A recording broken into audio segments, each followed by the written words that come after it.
mula sa TV5 Media Center Reliant. Kasama ang buong pwersa ng News 5. Ito ang 28 KBP Golden Dove Awards Best TV Newscast. Frontline Pilipinas.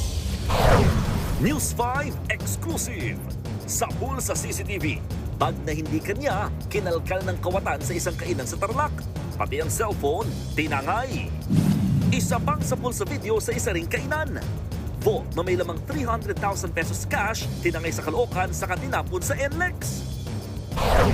Pulis na napatay sa engkwentro dahil ng hold-up umano, biktima raw ng mistaken identity.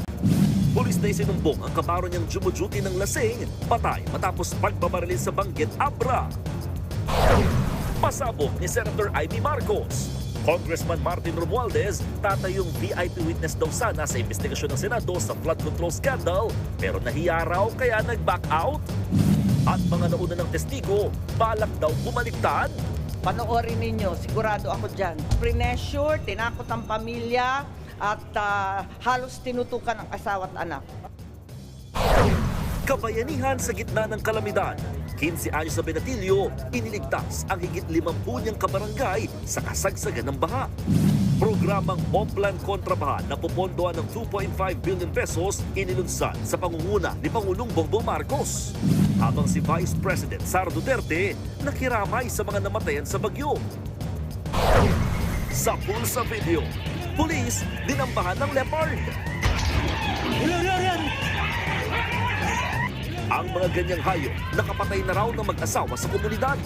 Muntik pang atake ng isang bata, pati aso. At sa showbiz, ang Japan prenup photo na yan ni Kiray Celis at Stefan Estopia, binash. Bawal daw kasing umibabaw sa vending machine. Ako talaga, ayoko talagang pumupunta sa isang bansa na mangmangka.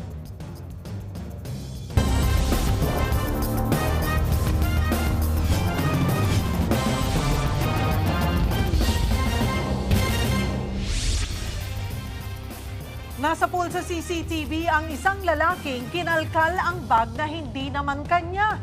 Nang walang mapala sa bag, abay tinangay niya ang isang cellphone. Nangyari yan sa isang kainan sa Concepcion, Tarlac.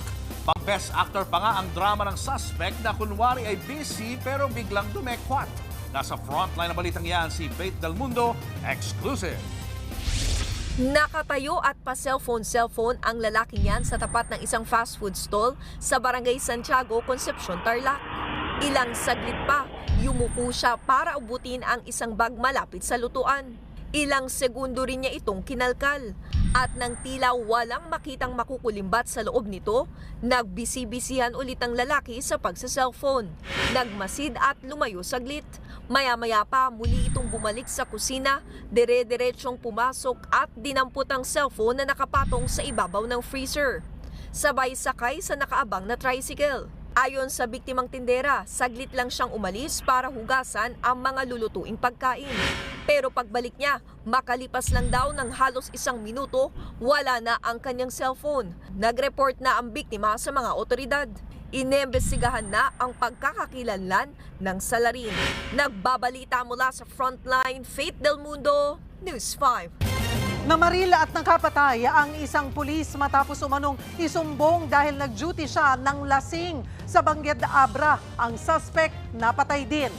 Sa loob mismo ng kanilang opisina nangyari ang pamamaril. Base sa investigasyon, nagtutoothbrush daw ang biktima nitong Lunes nang bigla siyang pagbabarilin ng kanyang kabaro. Hindi pa riyan nagtapos, sinubukan pa ng suspect na barilin ang isa pa nilang kasamahan pero nagmitis siya. Gumanti ng putok ang ikatlong pulis at napatay ang suspect.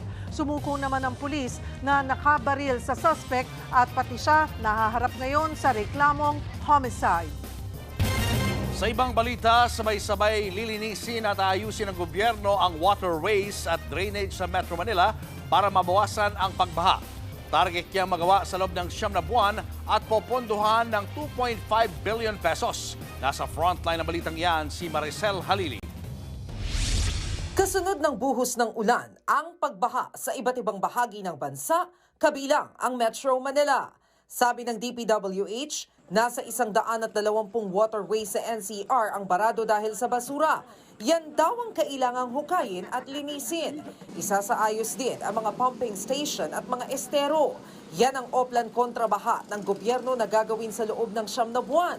Popondohan yan ng 2.5 billion pesos ng DPWH. Ngunit, even after that 9 months, ay patuloy lang, regular na ang paglinis, pag-desiltation, paglinis ng basura.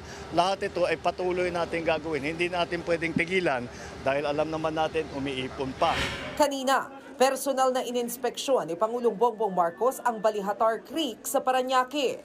Bukod sa DPWH, kasama rin niya ang ilang leader ng private sector, kabilang ang chairman ng TV5 na si Manny V. Pangilinan na tutulong din sa programang ito. Sila lang nandito po si MVP dahil sila ang tumutulong at mabilis gumalaw. Kaya't nandito si Manny Pangilinan, nandito si Ramon Ang, silang dalawa ay nag-volunteer na sila na ang gagawa sa marami dito sa kailangan na gawin na trabaho. But of course, they have to do this in coordination with our local government executives. Para maisagawa ang proyekto, higit 500 equipment ang ipapakalat nila sa Metro Manila. Kwento pa ng Pangulo, 2018 pa nakatenga ang ilang heavy equipment sa tambakan, kaya dapat nang gamitin. Kailangan daw itago for the big one.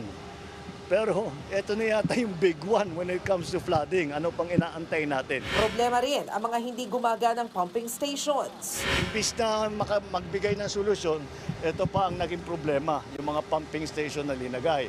Kaya marami pa tayong kailangan gawin. Kung maging maayos sa mga ito, mababawasan ng 60% ang pagbaha sa Metro Manila. Pero hindi lang daw ito sa NCR gagawin, kundi pati na rin sa mga bahaing probinsya gaya ng Cebu, Bacolod, Rojas, Bulacan, Pampanga, Davao, Pangasinan at Cagayan de Oro.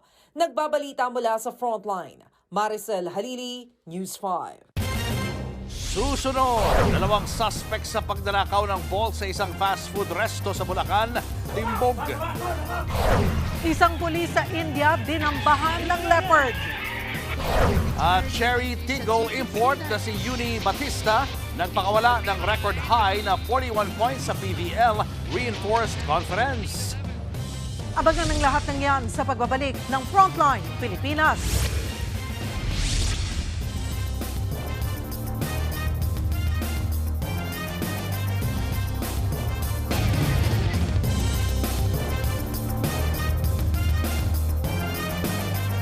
Mga kapatid, Julius Babaw po, nasa Middle East o saan mang dako ka ng mundo, manatiling may alam at may pakialam sa mga mainit na balita dito sa ating bansa. Simulan po natin ang bawat araw sa tuloy-tuloy na balitaan sa Frontline. Mag-follow at mag-subscribe sa social media pages ng News 5. Niloban ang isang kainan sa Santa Maria, Bulacan. Nasa pulpa sa CCTV kung paano tinangay ang vault na may lamang 300,000 pesos cash. At nang makuha ang pera, itinapo ng vault sa NLEX. Nasa frontline na balitang yan si Ian Suyu.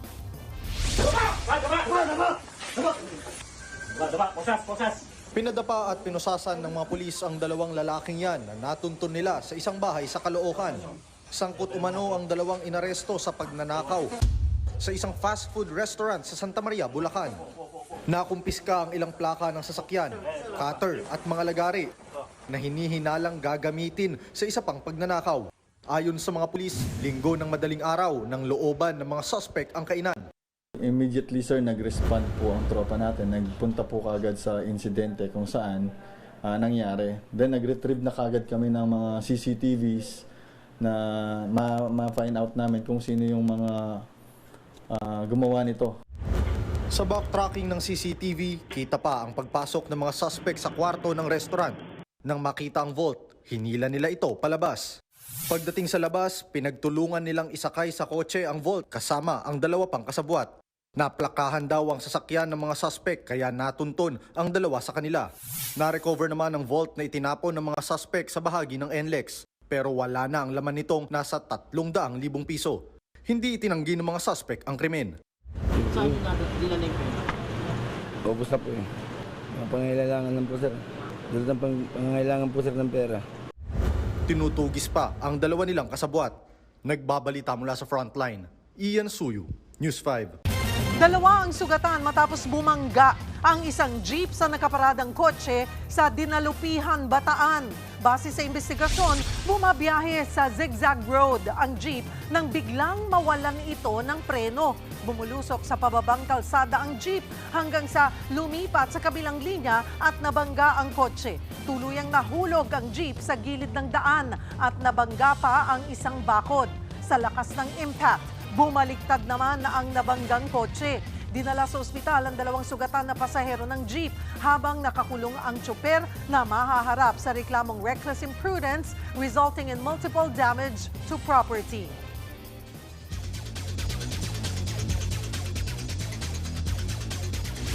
Wagi ang Ceratigo EV sa 5-set thriller kontra sa Capital One Solar Spikers. Nagpakawala ng 41 points ang import na si Uni Batista para sa Ceratigo. Pinakamataas yan na scoring output ng isang player ngayong conference. Sa 2-4 win-loss record ng Cherry, buhay pa ang chance nila na makapasok sa quarterfinals. Sinelyohan naman ng Farm Fresh Foxies ang pwesto nila sa PVL Reinforced Conference quarterfinals. Nasa top 3 sila ng standings at may 5 panalo na sa 6 na laro. Nanguna si Belgian import Eileen Rousseau matapos ang 31 points. Susunod, police hold-upper na napatay sa engkwentro, biktima raw ng mistaken identity. Ilang tumestigo sa flood control scandal, babaliktad daw ayon kay Senator Amy Marcos. At prenup photo ni Kiray Celis at ng fiancé niya sa Japan, binatikos ng netizens. Yan at iba pa sa pagbabalik ng Frontline Pilipinas.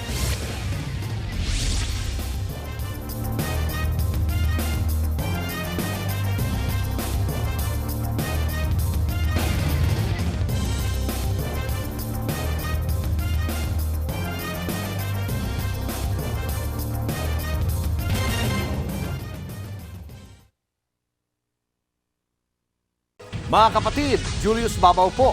Nasa Middle East o sa amang dako ka ng mundo, manatiling may alam at may pakialam sa mga mainit na balita dito sa ating bansa.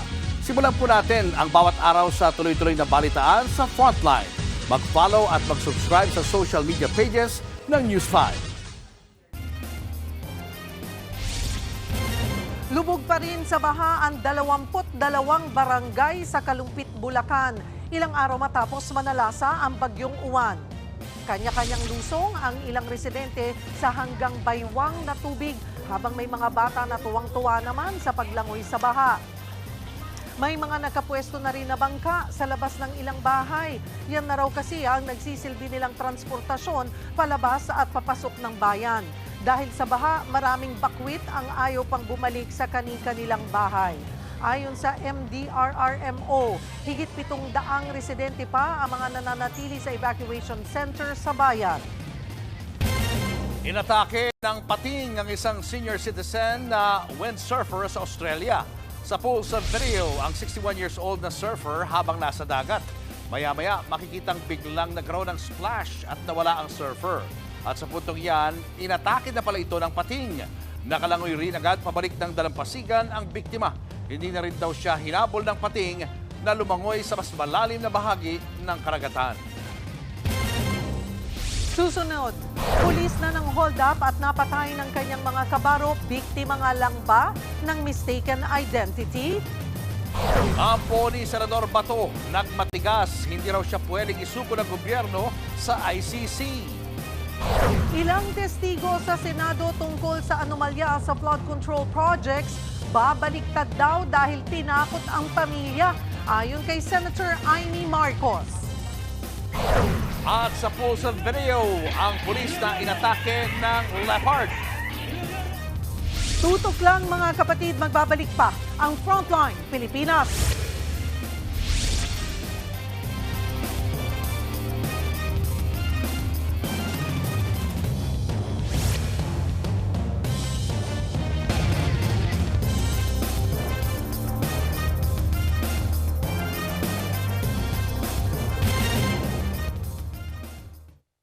Mga kapatid, Cheryl Cosim po. Nasa Estados Unidos, Canada o saan mang dako ka ng mundo, manatiling may alam at may pakialam sa mga mainit na balita dito sa ating bansa. Simulan natin ang bawat araw sa tuloy-tuloy na balitaan sa Frontline. Mag-follow at mag-subscribe sa social media pages ng News 5.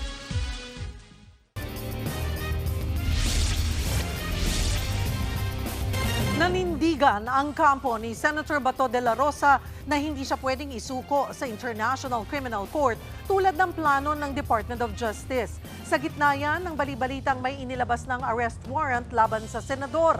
Nasa frontline ng balitang yan si Camille Samonte. Dalawa raw ang opsyon ng gobyerno sakaling maglabas ng arrest warrant ang International Criminal Court o ICC laban kay Senator Bato de la Rosa, extradition o surrender. Ayon sa DOJ, base yan sa Section 17 ng Crimes Against Humanitarian Law, Genocide and Other Crimes Against Humanity. Ito ngayon ang kinikwestiyon ng kampo ni de la Rosa. Ayon sa abogado niyang si Attorney Israelito Torion, hindi pwedeng igit ng DOJ ang batas na yan. Hindi raw kasi ito maituturing na self-executing dahil wala raw itong implementing rules and regulations na dapat sana'y magdedetalye sa proseso ng pagsuko. Kumbaga, parang gray area ito. Kung isuko man daw ng gobyerno sa ICC ang senador, maituturing daw itong unconstitutional. Dahil gate Torion, ang pagsuko ng isang Pilipinong akusado sa International Court ay hindi dapat dahil desisyon lang ng ehekutibo. Dapat daw ay nakabase ito sa batas at soberanya ng bansa. Ganito rin ang argumento ni na dating Pangulong Rodrigo Duterte at De La Rosa nang maghain sila ng petisyon sa Korte Suprema. Ilang oras lang matapos arestuhin si Duterte noong Marso. Nauna nang pinayuhan ni Vice President Sara Duterte si De La Rosa na kumuha ng abogado na magaling sa international law. Rumesbak naman si Senator Amy Marcos para kay Senator Bato. Pinunan ni Senator Amy si Ombudsman Boying Rimulya dahil panay raw ang pananakot nito. Si Rimulya ang unang naglabas sa media ng impormasyong ipinaaresto na ng ICC si Senator Bato, pero pinanindigan ng Ombudsman ang impormasyong yan.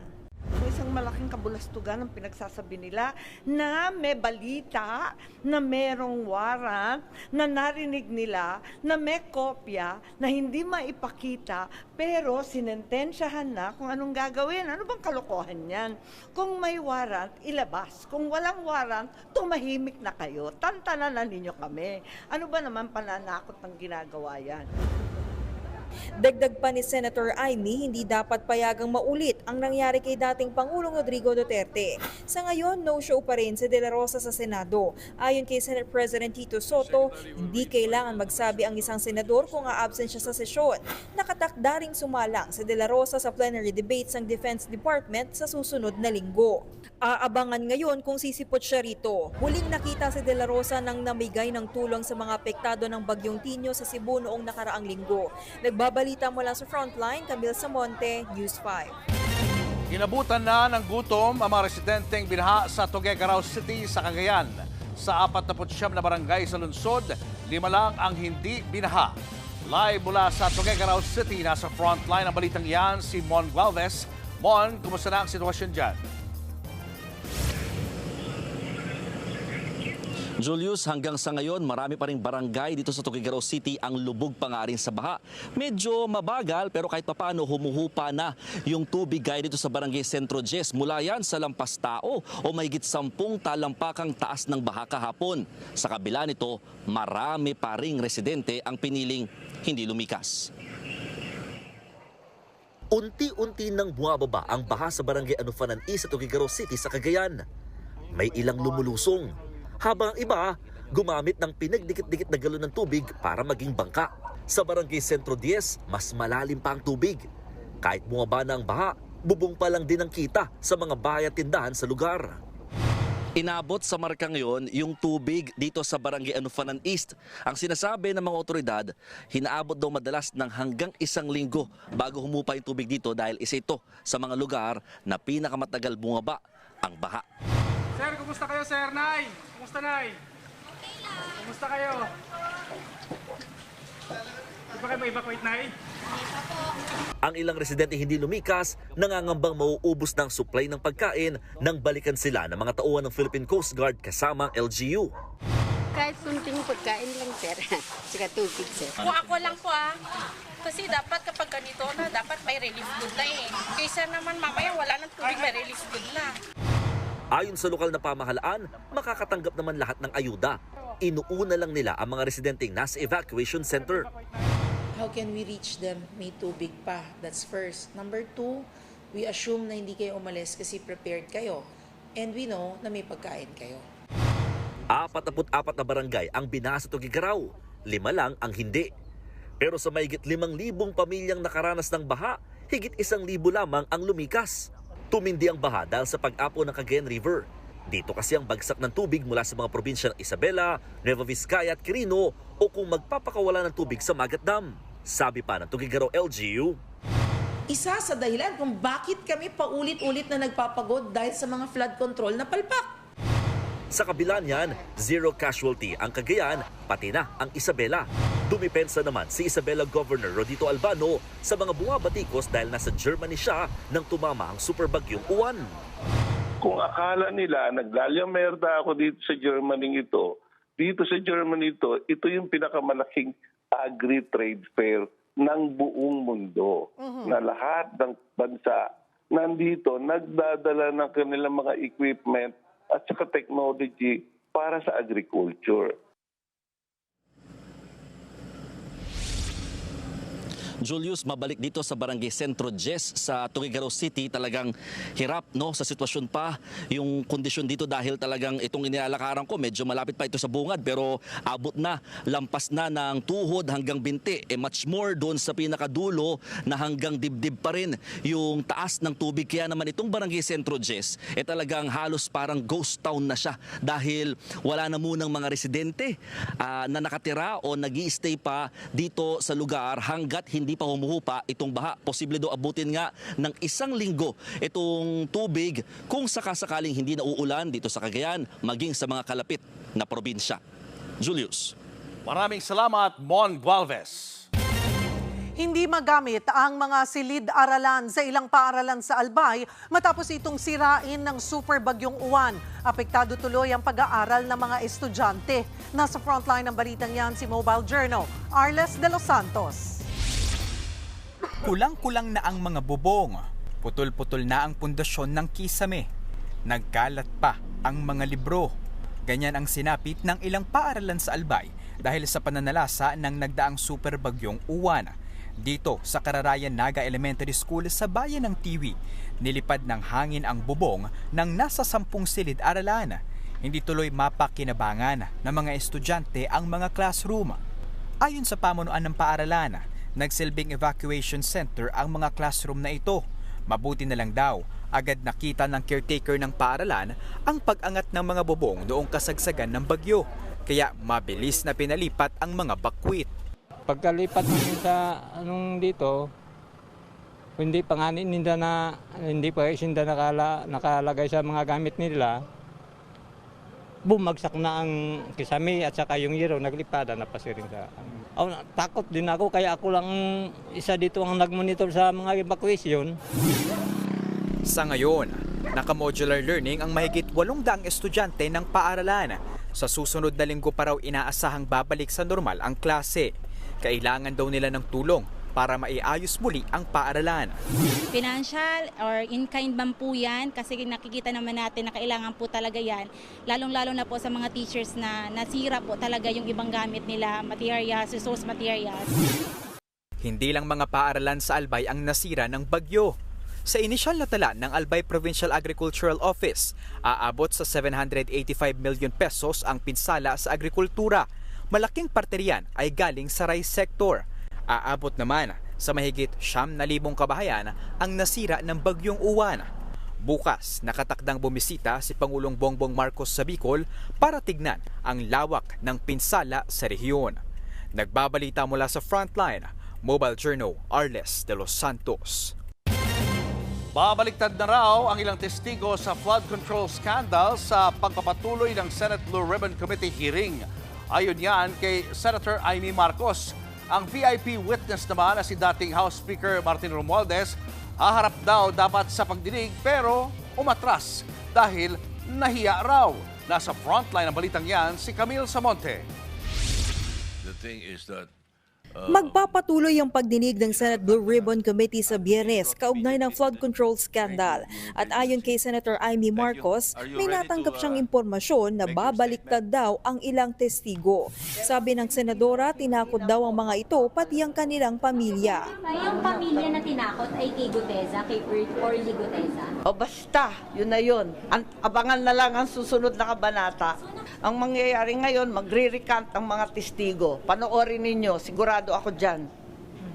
Isa-isa yan na biglang babaliktad dahil pre-measure, tinakot ang pamilya at halos tinutukan ang asawa at anak.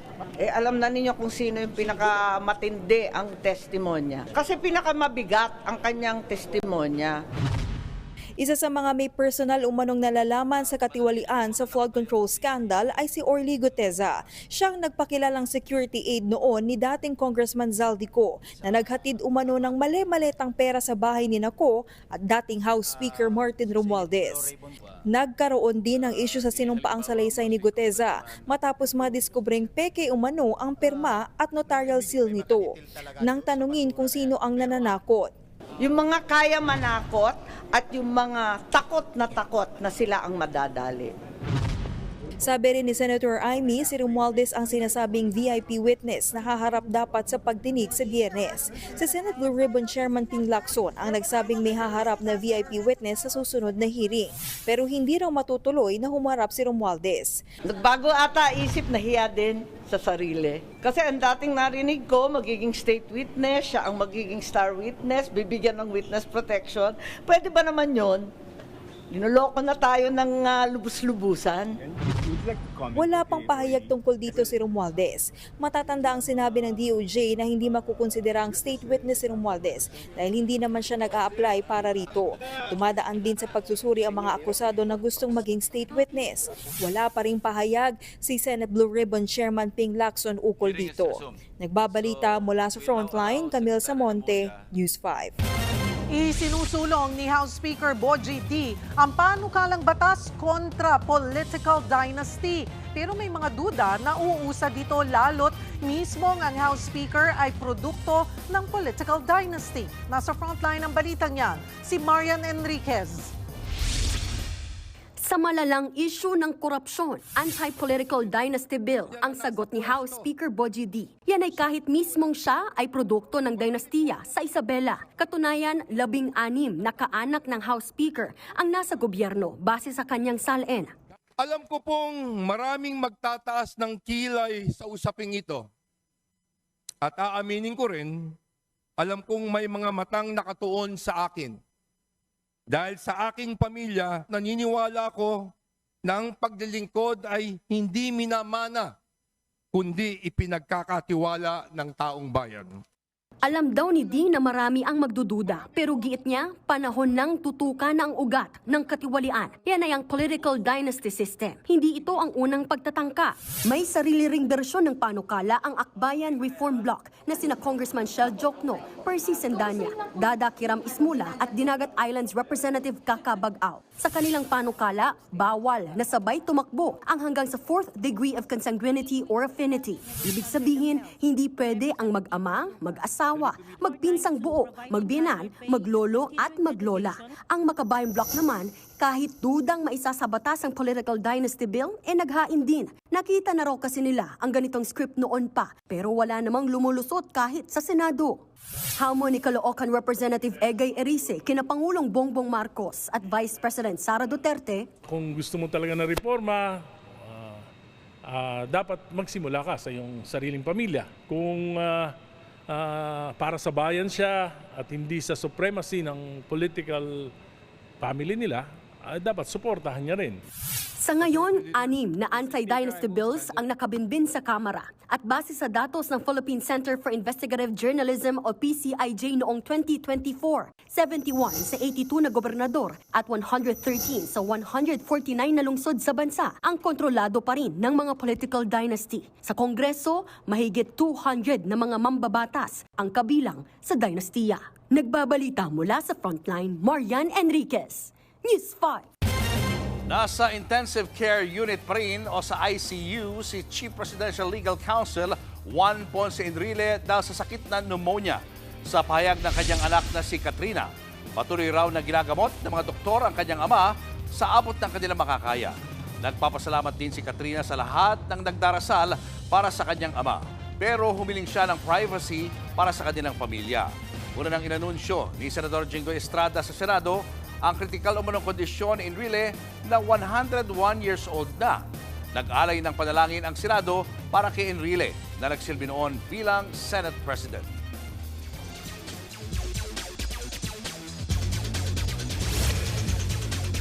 Nakiisa ang ilang sports personalities sa Tulong Mga Kapatid Bayanihan Drive ng Alagang Kapatid Foundation.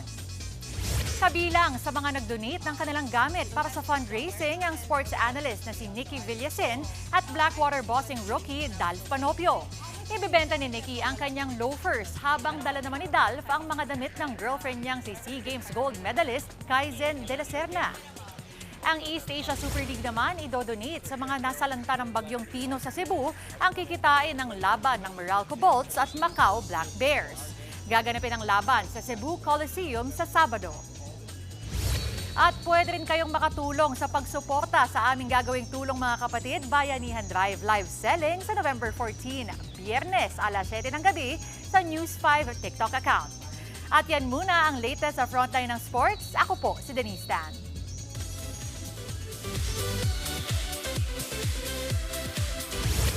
Wedding bells are ringing na nga para kay Kiray Celis. Pero kasabay niyan ang pag-ring ng alarm ng netizens dahil sa isang prenup photo ng aktres na disrespectful umano. Nasa frontline ng balitang yan, si News 5 Entertainment Correspondent Von Belinario. Ito ang nag-viral na mga prenup photo ni Kiray Celis at fiancé niyang si Stephen Estopia sa Japan. Pero ang larawang ito, kung saan umupo si Kiray sa ibabaw ng isang vending machine, umani ng batikos online. Burado na ang larawan sa social media ni Kiray. Paliwanag ng aktres, And may permission po kami para mag-shoot po doon. Nagpaalam tayo sa mga authority. Kaya no harm done, walang kailangan ikaw-worry. Kasi ako talaga, ayoko talagang pumupunta sa isang bansa na mangmangkal. Sa ibang bansa pa nga, mas mabait pa ako eh. May mensahe rin si Kiray sa mga na-offend sa larawan. And sa mga na-hurt na mga Pilipino or OFW, lalo na sa mga taga-Japan, wag na po kayong mag-alala, wag kayong magalit, wag na kayong malungkot kasi wala pong naagrabyado, nasaktan. And syempre, hindi naman tayo pupunta doon para masira po kayo. For now, focus na lang muna sa good vibes si Kiray na malapit ng maging Mrs. Estopia. Ang theme ay si SpongeBob. Speaking of prenup, kakaiba naman ang paandar ni Gerald Napoles at Kim Molina. Dahil sa halip na aurahan at gandahan, nag-high rocks o fitness racing activity sila sa South Korea. Fitcation talaga. Kaya bilib na bilib din ang kanilang friends sa pa-healthy at fit trip ng dalawa. Sa ngayon, wala pang announcement ng wedding date ang celebrity couple. Nagbabalita mula sa Frontline, Von Belinario, News 5. Susunod, pagala-galang leopard ng atake ng pulis. Tutok lang mga kapatid, magbabalik pa ang Frontline Pilipinas.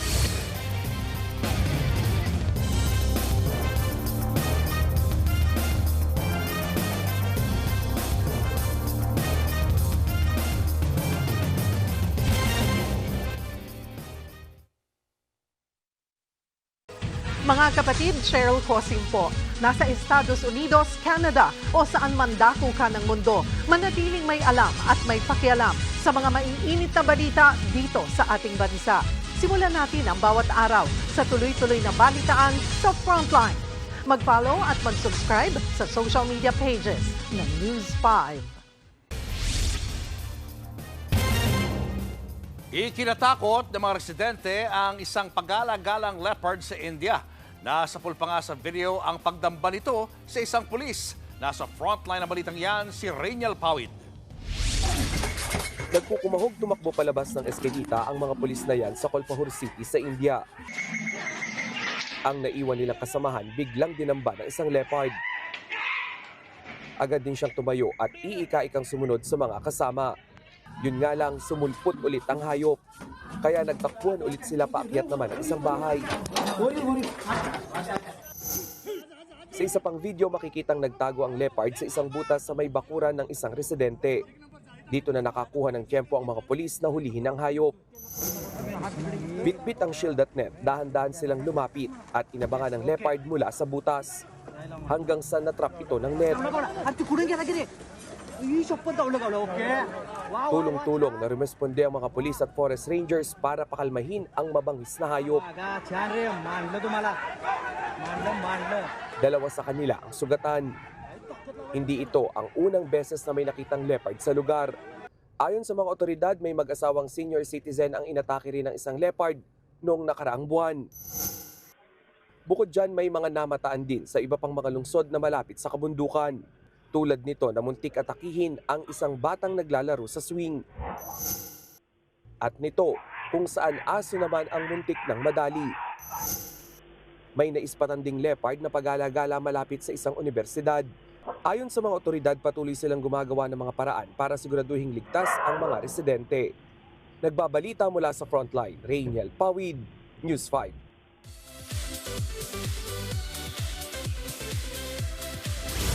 The stage is set for the biggest OPM celebration of the year, ang 38th Awit Awards powered by Vibe. Sa November 16, magsasama-sama sa Meralco Theater ang hottest and biggest Pinoy artists, rising stars, and icons in one stage. Kasama riyan ang Ben and Ben at ang Dini. Powerful vocals din ang hatid ni Dulce Morissette at Regine Velasquez Alcacid. Bigatin pati mga presenter gaya nina Sir Benny Saturno and Joey G. At yan ang mga showbiz updates sa Frontline ngayong Miyerkules. Ako po, si Maui David. Abangan niyo ulit kami bukas dito sa TV5 sa 1PH RPTV, True TV at 105.9 True FM. Kami ang inyong mga kapatid sa Balitaan at Public Service. Walang iwanan sa Frontline Pilipinas.